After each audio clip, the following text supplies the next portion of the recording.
Hello बच्चों, छठी शताब्दी ईसा पूर्व के नए परिवर्तनों के प्रमाण पर अब हम अध्ययन करेंगे।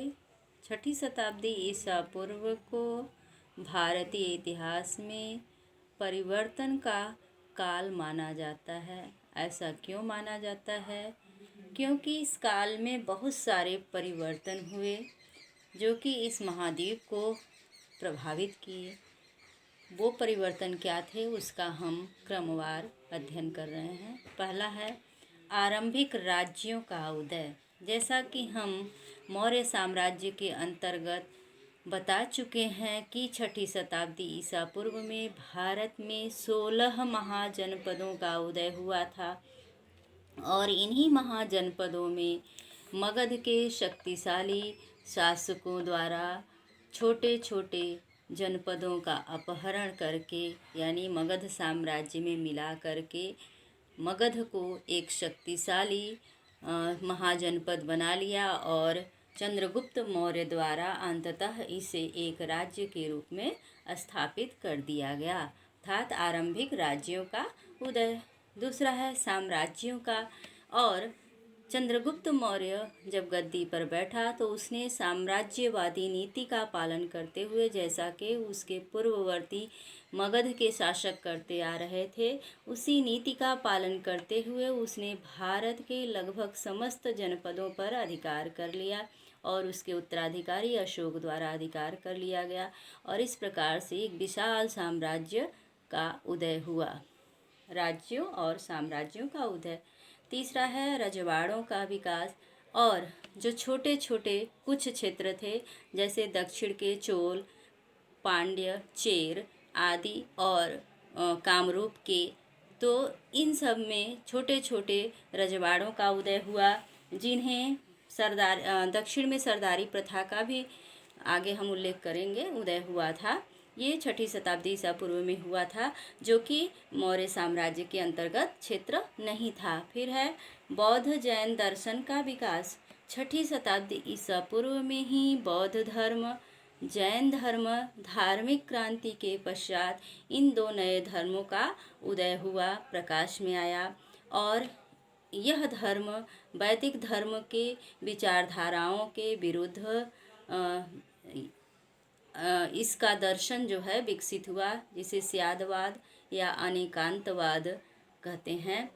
और इस बौद्ध धर्म जैन धर्म द्वारा समानता पर बल दिया गया, सामाजिक समानता पर बल दिया गया, अहिंसा पर बल दिया गया और उस समय के मगध के शक्तिशाली शासकों ने जैन धर्म और बौद्ध धर्म को प्रश्रय दिया। इस प्रकार वैदिक धर्म में ह्रास हुआ। इसके बाद लोहे का कृषि कार्यों में प्रयोग।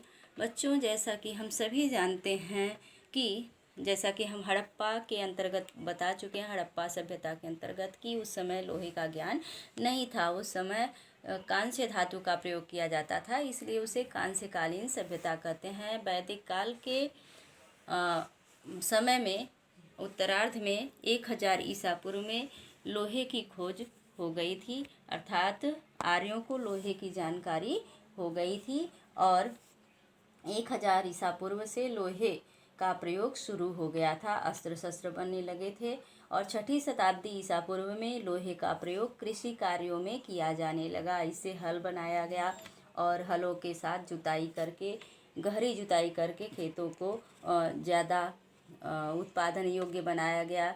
इससे उत्पादन में वृद्धि हुई और फिर आगे चल कर के उत्पादन में वृद्धि हुई और फिर भूमि दान की प्रथा का प्रचलन हुआ। भूमि दान की प्रथा क्यों चलती थी, इसके विषय में दो मत हैं। एक मत है कि कुछ इतिहासकारों का मानना है कि भूमिदान शासक वंश द्वारा कृषि को नए क्षेत्रों में प्रोत्साहित करने के लिए दिए जाते थे, अर्थात जिन राजाओं की शक्ति कमज़ोर होती थी और उनके सामंत भूमि पर अधिकार कर लेते थे, तो इस जो है दुर्दशा से बचने के लिए राजा लोग सामंतों को भूमि दान में दे देते थे शक्तिशाली राजा, ताकि उनके खिलाफ न हो, इसलिए दान में दे देते थे। और इस प्रकार से राजा का क्षेत्रफल, साम्राज्य भी सुरक्षित हो जाता था और भूमि दान की प्रथा का आरंभ हुआ। दूसरा जो मत है वह यह है कि भूमि दान जो दिया जाता था वह अधिकांशतः ब्राह्मणों को दिया जाता था, जो कि धार्मिक कार्यों में संलग्न होते थे। उनके कार्यों से प्रसन्न होकर के या गुरु दक्षिणा के रूप में राजा लोग भूमि का दान दिया करते थे।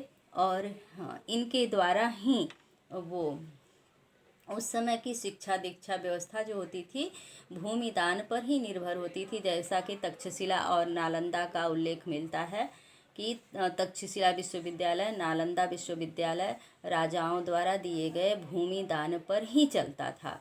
तो इस प्रकार से भूमि दान की प्रथा का प्रचलन हुआ। और फिर आहत सिक्कों का प्रचलन। 6ठी शताब्दी ईसा पूर्व में ही आहत सिक्के चलाए गए थे। आहत सिक्कों का मतलब होता है, आहत मतलब ठोक करके, चोट मारना मतलब आहत करना। हम लोग बोलचाल की भाषा में भी बोलते हैं कि इस बात से हमको बहुत आघात लगा, आहत पहुंचा। आहत मतलब होता है मारना, चोट, जैसे हथौड़े से चोट मारना या किसी भी चीज़ से जब हमको गहरी चोट लगती है तो हम कहते हैं कि हम आहत हो गए। तो धातुओं पर जो हथौड़े से चोट मार करके सिक्के बनाए जाते थे उसे आहत सिक्के कहा जाता है। तो 6ठी शताब्दी ईसा पूर्व में आहत सिक्कों का प्रचलन हुआ, अर्थात धातुओं को पीट करके उस पर राजा अपने राजसी चिन्ह जो होता था उसको अंकित करवा देता था। जैसे कोई वीणा अंकित करवाया तो कोई मोर अंकित करवाया तो कोई, मतलब जो जिसमें जिसकी रुचि रहती थी वो उस पर अंकित करवा देता था। इसी को आहत सिक्के कहा जाता है। तो ये आहत सिक्के जो है 6ठी शताब्दी ईसा पूर्व में चलाए गए थे। सरदारी प्रथा का प्रचलन जो है यह भी 6ठी शताब्दी ईसा पूर्व की एक महत्वपूर्ण घटना है। जैसा कि अभी हम बताए हैं कि मगध जो था उस समय लगभग पूरे भारत पर मगध के राजाओं ने अधिकार कर लिया था, एक विशाल साम्राज्य हो गया था। परंतु दक्षिण भारत के चोल, चेर और पांड्य राज्य जो थे इसके अधीन नहीं थे। इन्हीं राज्यों में सरदारी प्रथा प्रचलित थी। सरदारी प्रथा के अंतर्गत सरदार एक शक्तिशाली व्यक्ति होता था। वह पद वंशानुगत हो सकता था, परंतु यह भी जरूरी नहीं था कि सरदार हमेशा वंशानुगत ही हो।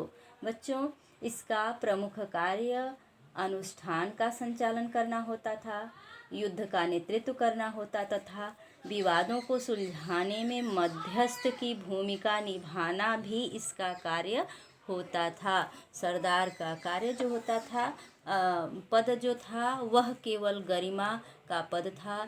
इसे किसी भी प्रकार का शुल्क प्रदान नहीं होता था।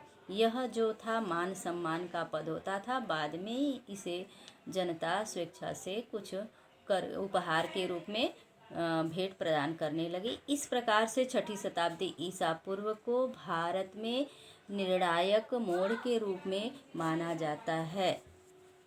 तो इसी के साथ दूसरा अध्याय समाप्त हुआ, दूसरा चैप्टर समाप्त।